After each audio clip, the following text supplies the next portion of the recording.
Hoje nós vamos continuar o tour pela biblioteca e caso você não tenha visto a parte 1, vai lá assistir. Bom, no vídeo passado nós vimos toda a seção de religião e hoje nós vamos continuar da seção de filosofia. Bom, aqui eu tenho alguns livros dedicados à filosofia e à vida intelectual e eu gostaria de abrir um parênteses que é o seguinte: muitas pessoas julgam as outras quando encontram o livro de um autor específico na biblioteca.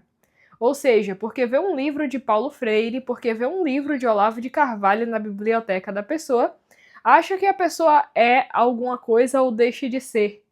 Mas eu tenho uma teoria a respeito da leitura que é o seguinte: eu não posso criticar um autor e dizer que ele é ruim se eu ainda não li. Embora todos falem A ou B de um determinado autor, eu quero primeiro ler esse autor e conhecê-lo. Esse é um vício que nós temos na mentalidade brasileira. Muitas vezes a pessoa fala de Santo Agostinho, daí você pergunta, tá, mas você já leu alguma coisa de Santo Agostinho? Aí a pessoa fala, não, eu ouvi comentar, eu li um comentário. Mas ler um comentário, a obra de Santo Agostinho, não é ler Santo Agostinho. Ouvir o que as pessoas falam de Paulo Freire e de Olavo de Carvalho não é ler nenhum desses autores. Então, leia. E tem mais um ponto. Quando a gente lê um autor, a gente não precisa tirar necessariamente tudo o que ele disse como correto. Muitos autores que cometeram grandes erros também cometeram grandes acertos ao dizerem uma coisa ou outra da realidade. Então, antes de julgar e antes de criticar, sempre leia antes. Aqui eu tenho alguns dos livros que são os meus favoritos, principalmente esse A Vida Intelectual, porque ele me deu parâmetros para o que fazer na vida de estudos. Então, ele fala a respeito de como fazer anotações, como fazer leituras e, sobretudo, mostra que ser intelectual é estar consagrado à verdade, é buscar aquilo. Mesmo que você não escreva nada para ninguém, mesmo que você não produza nada intelectualmente, ainda assim é uma vida que vivifica a sua própria vida e a sua própria alma. Depois disso, aqui tem uma pequena coleção de Platão. Eu pretendo completar com os outros livros de Platão. Está nas minhas metas de vida ler Platão e Aristóteles. E os livros de Platão que eu já li até hoje, principalmente a Apologia de Sócrates, que eu já li 3 vezes, é como que ordenar o pensamento para discutir da melhor forma possível. Hoje em dia nós apenas colocamos argumentos a esmo, um debatendo com o outro mais do que buscando a verdade. E a obra do Platão como um todo, mostrando ali o que Sócrates fez, o que Sócrates discutiu, ajuda bastante a vislumbrar isso. Depois eu tenho aqui As Paixões da Alma, de Santo Tomás de Aquino, A Arte da Razão, do Schopenhauer, e aqui começa uma sessão de desenvolvimento pessoal. Foi por aqui que as minhas leituras começaram. Então eu comecei a ler finanças, autoajuda, desenvolvimento pessoal, política, e depois disso foi que eu entrei de fato na literatura clássica e em tantas áreas que hoje são tão queridas por mim. Mas aqui você vai ver 3 livros a respeito de temperamentos. Esses livros me ajudaram a analisar melhor a minha própria vida e também os meus alunos. Ajuda bastante você saber mais ou menos como seu aluno reage. É claro que a gente nunca deve pegar uma teoria e colocá-la 100%, querer aplicá-la 100% a uma pessoa. E isso também acontece com os temperamentos. Depois, eu tenho aqui os 2 livros do Jordan Peterson e mais alguns. Essencialismo, Hábitos Atômicos, As 5 Linguagens do Amor, que é um livro excelente, até mesmo para você que ainda não é casado, que não namora, que não tem nada desse tipo, mas as linguagens do amor te ajudam a lidar melhor com as suas relações, seja com seus pais, seja com seus amigos, seja com quais pessoas forem. Depois disso, eu tenho A Coragem de Não Agradar e A Coragem de Ser Feliz. Esses livros aqui, minha irmã estava se desfazendo deles e eu adicionei à minha biblioteca. depois Picos e Vales. Esse livro daqui foi uma outra pessoa se desfazendo da biblioteca e chegou até mim. Esse eu já li, Picos e Vales, e quando eu fiz a leitura, é algo bem óbvio que na vida nós temos picos e vales, mas eu nunca tinha parado para prestar atenção e analisar como esse livro me fez ver. Depois disso, Os 7 Hábitos das Pessoas Altamente Eficazes, Como Viver 24 Horas por Dia, que é um livro excelente, embora o título pareça somente autoajuda e como lidar com as 24 horas, ele é mais que isso. O autor fala também a respeito de leitura, a respeito de como cultivar uma vida mais produtiva e não só isso, uma vida mais preenchida, que eu acredito que seja mais importante do que ter uma vida produtiva. Depois disso, A Morte é um Dia que Vale a Pena Viver.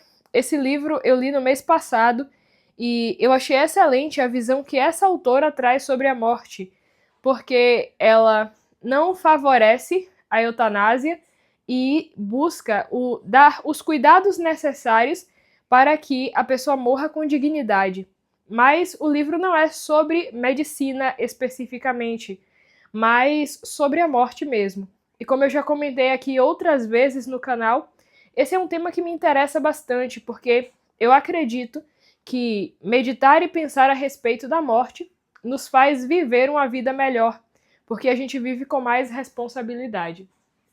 Depois disso, eu tenho aqui A Única Coisa, e essa pequena seção aqui são alguns livros a respeito de saúde. Então eu tenho a obra completa do Pilates, que não é muito grande, é só um livrinho assim.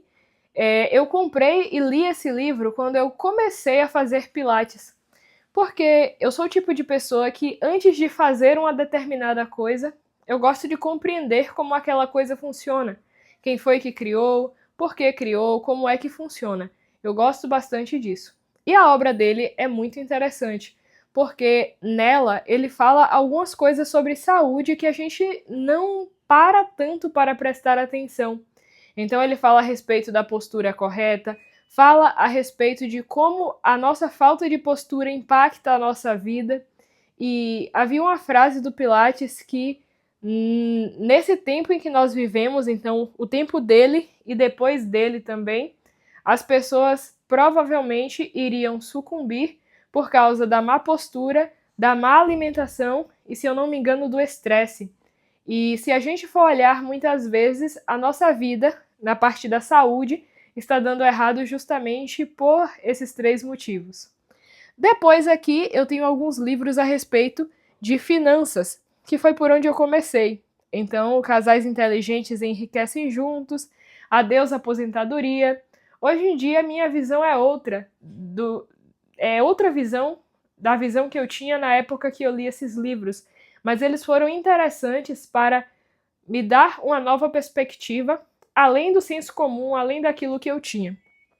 Depois, As Armas da Persuasão, A Psicologia Financeira, Pai Rico, Pai Pobre. Essa edição é em inglês e aqui está uma das coisas que eu gosto de fazer no aprendizado de idiomas.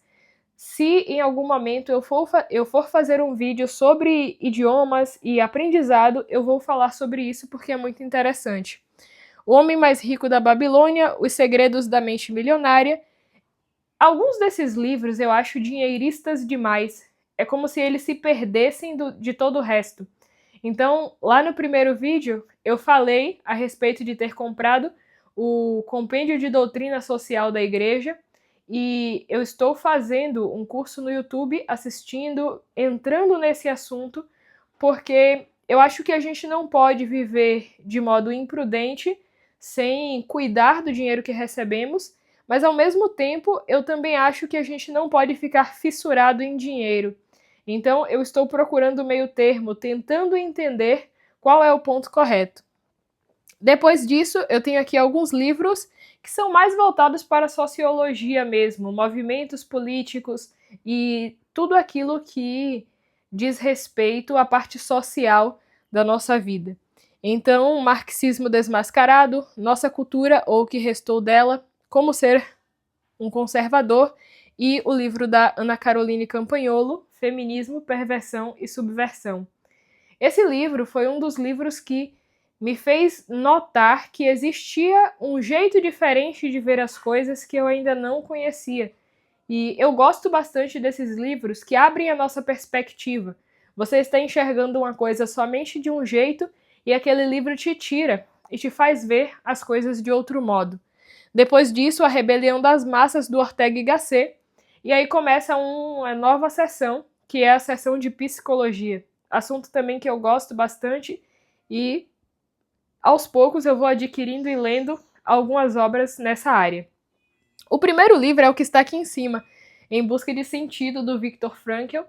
É um autor que eu gosto bastante porque ele trouxe uma nova perspectiva em relação à psicologia, em relação à forma de viver, buscando mesmo o sentido da vida e não somente fugir da dor e buscar o prazer.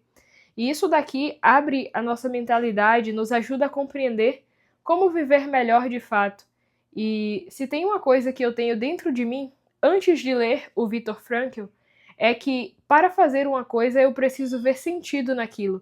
E quando eu não vejo, a coisa fica estranha. Eu olho para ela olha para mim, mas fica assim uma relação muito estranha mesmo.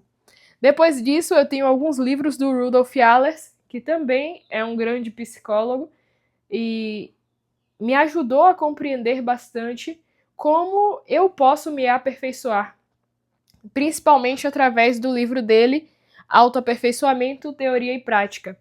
Depois disso, tem mais alguns livros dele falando a respeito de educação, algumas críticas a Freud e muitas coisas nessa área da psicologia. Depois disso, aqui começa uma pequena seção de história também. Uma parte dessa coleção aqui começou lá no meu ensino médio, quando eu comecei a me interessar pela história do Brasil. Então, aqui tem história do Heródoto. Eu utilizo bastante para preparar as aulas de literatura, compreender como era a mentalidade grega naquela época, o que é que eles acreditavam de fato, como é que eles viviam. Depois, tem uma coleção de 5 livros da história do Brasil, do Adolfo Van Hagen, que é um dos maiores historiadores do Brasil nos séculos passados. O que é que eu queria ter com esse livro?